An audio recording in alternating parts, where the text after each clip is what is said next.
So I'm currently driving through Harlem, and this is one of my favorite areas of New York City.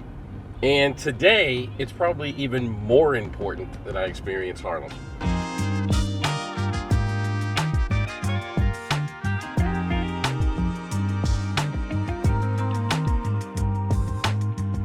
The reason why I love Harlem and why it's one of my favorite areas of New York City is because of what it culturally represented to the black community for so many years. For so many years, black people faced levels of oppression that was systemic. Like, it was literally like the bylaws of this country.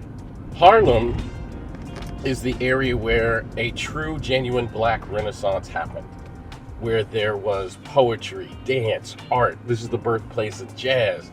Like, Harlem is culturally where black people thrived in spite of difficult circumstances in this country.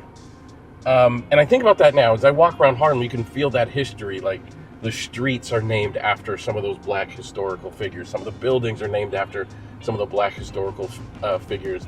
The Apollo Theater, where a lot of these black creatives got their start. I just went by and visited the Apollo Theater.